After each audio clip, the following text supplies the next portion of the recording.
कई बार जब stock market के वो हरे और लाल चार्ट्स दिखते हैं तो मन में आता है ना कि आखिर ये है क्या। या फिर ये बुल और बेयर जैसे शब्द सुनकर लगता है कि यार ये कुछ ज्यादा ही कॉम्प्लिकेटेड है।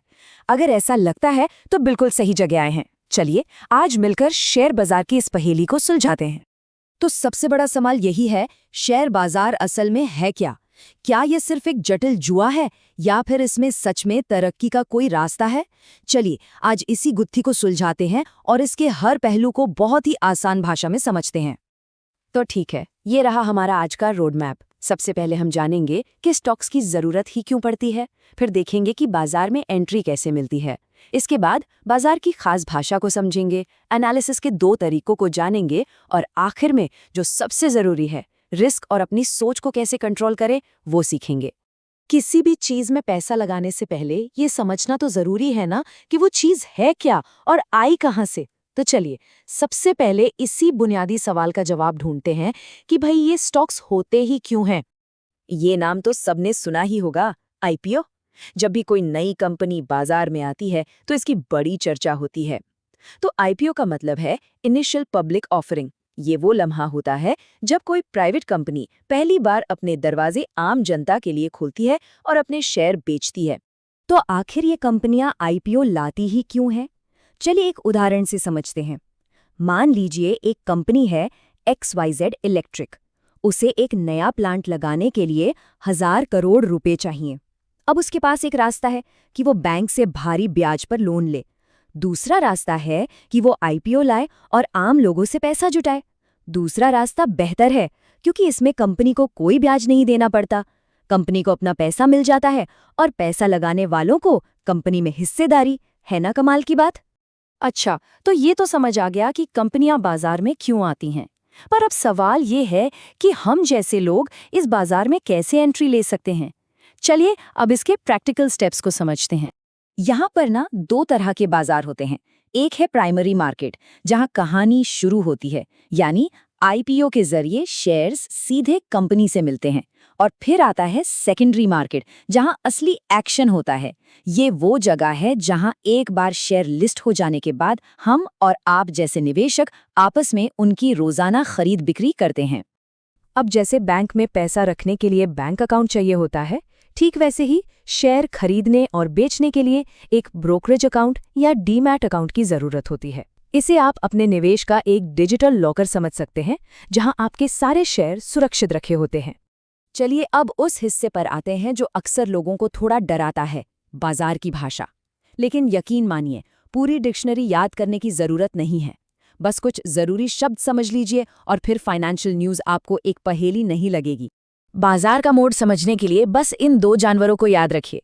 जब बाजार लगातार ऊपर जा रहा हो तो उसे कहते हैं बुल मार्केट, ठीक वैसे ही जैसे एक बैल अपने सींग ऊपर की तरफ उछालता है। और जब बाजार लगातार नीचे गिर रहा हो तो वो होता है बेयर मार्केट, जैसे एक भालू अपने पंजों से नीचे की ओर वार करता है। ब्लू चिप स्टॉक्स ये मार्केट के दिग्गज खिलाड़ी होते हैं, यानी बड़ी जानी मानी और भरोसेमंद कंपनियां। इन्हें आप निवेश का सचिन तेंदुलकर समझ सकते हैं, जिन पे आप स्थिरता के लिए भरोसा कर सकते हैं। ये शायद आपको रातों रात अमीर न बनाएं, लेकिन लगातार अच्छा परफॉर्म करते हैं। और फिर आते हैं पेनी स्टॉक्स, जो ब्लू चिप से बिल्कुल उल्टे हैं। ये बहुत ही सस्ते शेयर होते हैं, कभी कभी तो एक कप चाय से भी सस्ते। लेकिन यहाँ एक चेतावनी है, ये एक पुरानी सेकेंड हैंड साइकिल की तरह होते हैं। सस्ती तो मिल जाती है, पर कब धोखा दे जाए कोई भरोसा नहीं। इनमें रिस्क बहुत बहुत ज्यादा होता है। कंपनियों को उनके साइज के हिसाब से भी कैटेगराइज किया जाता है, जिसे मार्केट कैप कहते हैं। इसे ऐसे समझिए, लार्ज कैप कंपनियां एक विशाल मजबूत हाथी की तरह हैं, चलती धीरे हैं लेकिन पर बहुत स्थिर होती हैं। मिड कैप एक फुर्तीले घोड़े की तरह हैं, तेज दौड़ सकती हैं लेकिन उनमें रिस्क भी ज्यादा होता है। और स्मॉल कैप एक खरगोश की तरह है, सबसे तेज भाग सकते हैं पर उतना ही ज्यादा खतरा भी होता है। तो अब जब बेसिक्स क्लियर हो गए हैं तो सबसे बड़ा सवाल, अच्छे स्टॉक्स चुने कैसे? देखिए, इसके लिए निवेशक दुनिया भर में 2 मेन तरीकों का इस्तेमाल करते हैं। चलिए इन दोनों को समझते हैं। इसे बहुत सिंपल तरीके से समझिए। फंडामेंटल एनालिसिस एक जासूस की तरह है, जो कंपनी की पूरी जन्म कुंडली निकालता है। उसकी कमाई कितनी है, उस पर कर्ज कितना है, मैनेजमेंट कैसा है, सब कुछ। इसका मकसद ये पता लगाना है कि क्या खरीदना चाहिए। वहीं दूसरी तरफ टेक्निकल एनालिसिस एक मौसम वैज्ञानिक की तरह है। वो कंपनी को नहीं बल्कि उसके शेयर के प्राइस चार्ट और पैटर्न को देखता है और ये अनुमान लगाता है कि आगे क्या हो सकता है। ये हमें बताता है कि कब खरीदना या बेचना है। अच्छा, ये चार्ट्स पहली बार देखने में थोड़े डरावने लग सकते हैं, पर इन्हें समझना उतना भी मुश्किल नहीं। बस 4 चीज़ों पर ध्यान दीजिए। पहला, ट्रेंड, यानी भाव ऊपर जा रहा है, नीचे या एक ही दायरे में घूम रहा है। दूसरा, सपोर्ट और रेजिस्टेंस।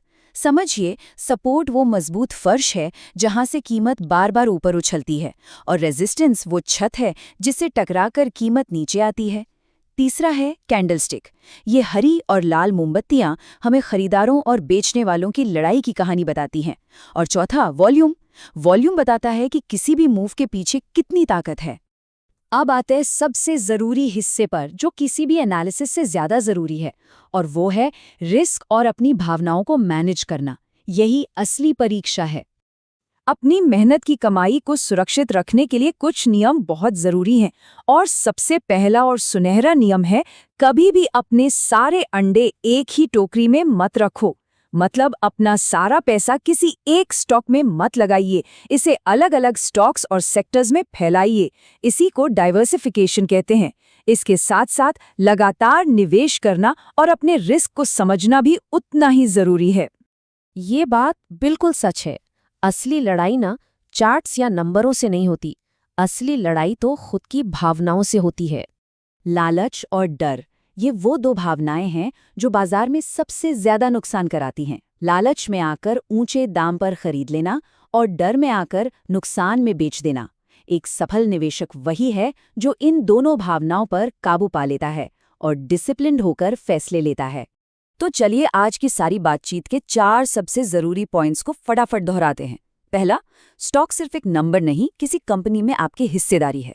दूसरा, फंडामेंटल एनालिसिस बताता है कि क्या खरीदना है और टेक्निकल बताता है कब।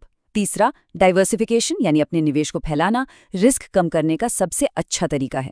और चौथा, सबसे बड़ी जंग बाजार से नहीं बल्कि अपने मन के डर और लालच से है।